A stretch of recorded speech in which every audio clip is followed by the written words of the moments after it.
आज दिनांक 24 जून रोजी कळवण शहराच्या मध्यवर्ती भागात 5 दुकाने फोडल्याच्या घटनेने कळवण शहरात एकच खळबळ उडाली आहे.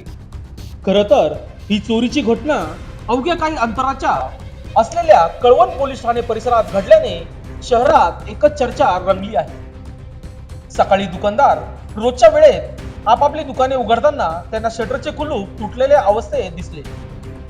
अशा 4 ते 5 दुकानांमध्ये चोरी झाल्याचे निष्पन्न झाले आहे. या चोरीच्या घटनेत सूरज राजेंद्र महाजन यांचे हार्डवेअरचे दुकान, प्रमोद सोमनाथ कोठावदे यांचे गुरुकृपा जनरल अँड गिफ्ट हे दुकान, तर राहुल वसंत कोठावदे यांचे भाग्यलक्ष्मी किराणा दुकान आणि एक मेडिकल दुकान तसेच इतर एक दुकान, अशा 5 दुकानांमध्ये रोख रक्कम 10,500 व काही दुकानांचा माल असा चोरट्यांनी चोरून नेल्याचे निष्पन्न झाले आहे. या घटनेची माहिती कळवण पोलिसांना मिळताच सहाय्यक पोलीस निरीक्षक मोरसे यांनी पोलीस पथकासह दुकानांची पाहणी करत कळवण पोलीस ठाण्यात चोरीचा गुन्हा दाखल केला आहे. या गुन्ह्याचा पुढील तपास सोळंके, बर्डे, गांगुर्डे हे करीत आहे.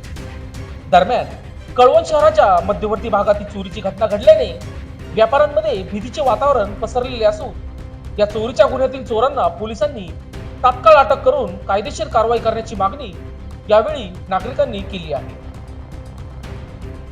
लोकशास्त्र न्यूज साठी बंटी आढाव, कळवण.